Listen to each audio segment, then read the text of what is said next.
Niomba pawe na msaidizi wa Charlotte.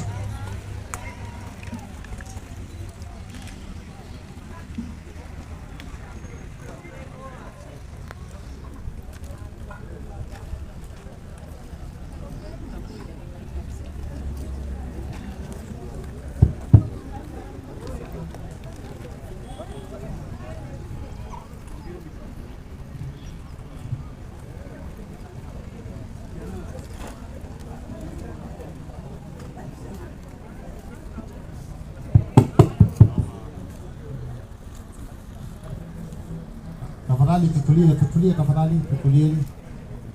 Charlotte, jipe nguvu, anza. We are here today to honor and celebrate the life of Purity Wambui, who was born on January 21st, 1976 and left us on June 1st, 2024. Purity was the daughter of the late John Dayubi and Eunice Nyambura. She was the fifth of 7 siblings: Mercy, Dennis, the late Felix, Anne, Waithera, and Joyce. Upbringing: the late Purity Wambui was brought up by her parents in accordance with the Christian faith. She used to assist her parents with domestic chores. She grew up being obedient and a hardworking girl. Education: she attended St. Paul's Primary School in Botella from 1983 to 1990. She was known for her diligence and love for learning, trait and stayed with her throughout her life. Marriage: Purity met and married the love of her heart, Mathayo Nsakanikia, in 1993, and they shared many wonderful years. Their marriage was filled with love, respect, and mutual support. They were blessed with 4 beautiful children: Marlene, Charlotte, Shanice, and Mariam Saki.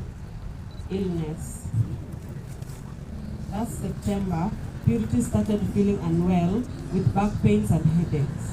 A visit to the doctor revealed that she had stage 4 breast cancer. Despite her health challenges, she remained strong and hopeful, spending as much time as possible with her loved ones.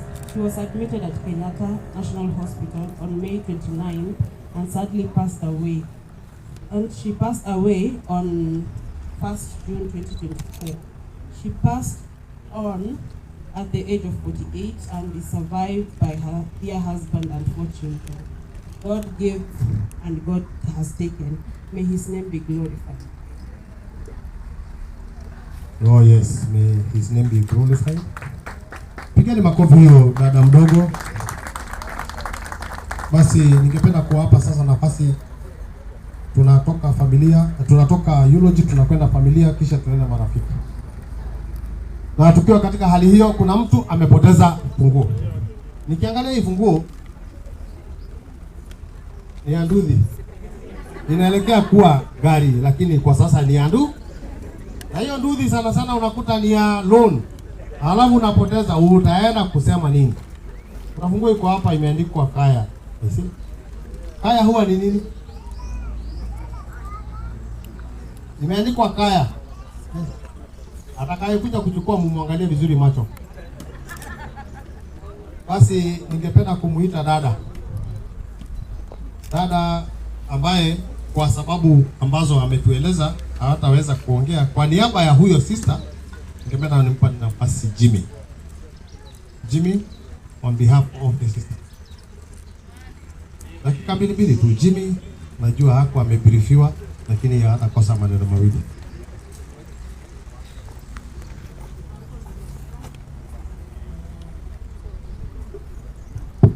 Habari zenyu?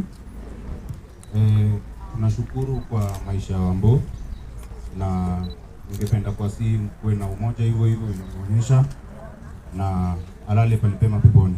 Asanteni.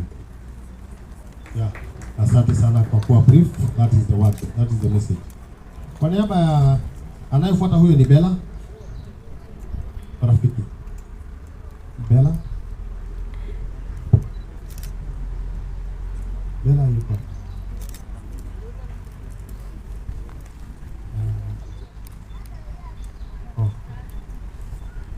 Kwa hivyo Bella ni deme.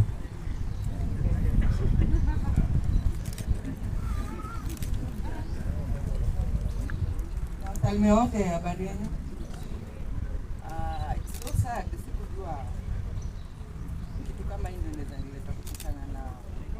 kujumuika na familia Wambui.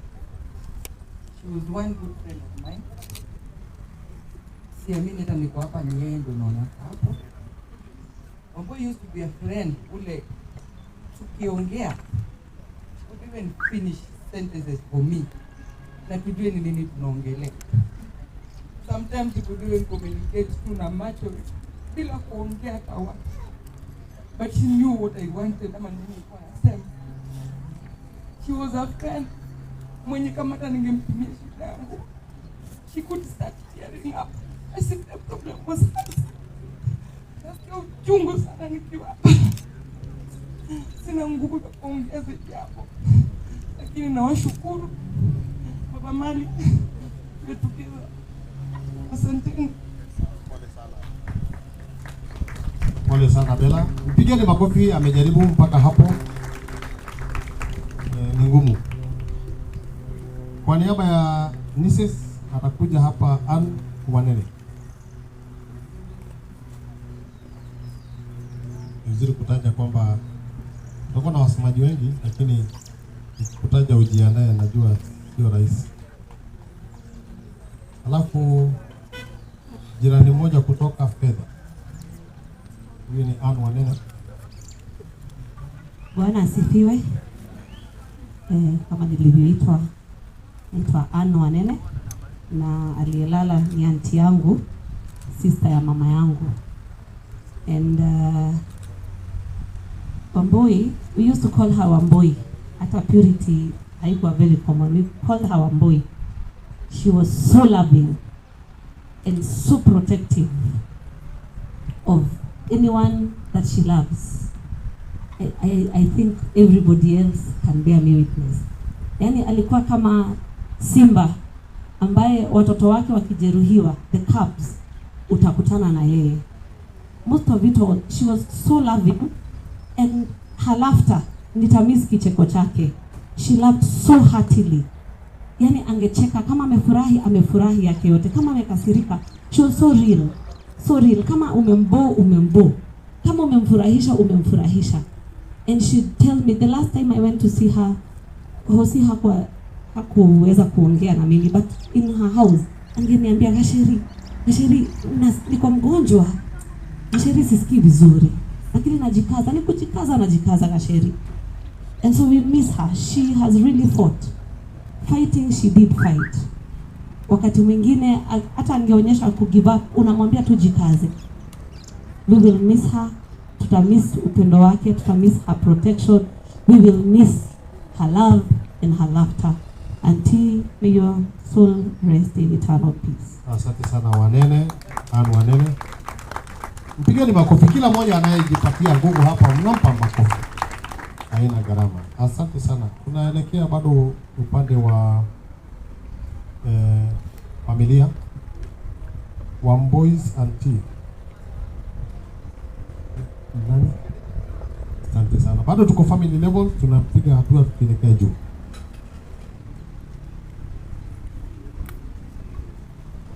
Wewe auntie? Bwana asifiwe. Baba ni agosho. Majina ni Peroha Wangari Wanderi. Mimi ni auntie ya Wambo, mamake na bwana wangu, our sisters. Wambo, when I came to this family 1991, ndiye nilikuta wa kwanza akiwa na shushu yake Ushago. Wambo was a strong woman. Wakati huo alikuwa anaenda akisema, anko yangu ameoa mzungu. Alikuwa na make jokes Ushago akisema, anko yangu ametuletea mzungu. Wambo tumekaa na yeye, mtu anajua kujidefend, mtu anajua kutetea haki yake. Haungemfinya mahali anajua hastahili kufinywa.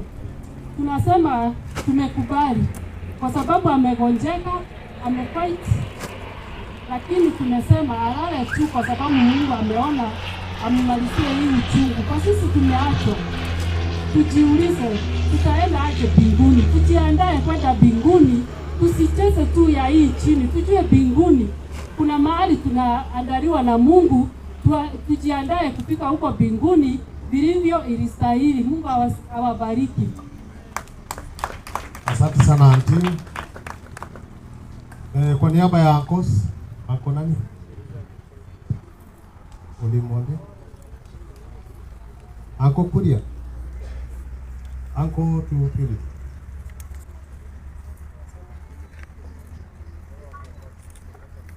Na brother ya Purity?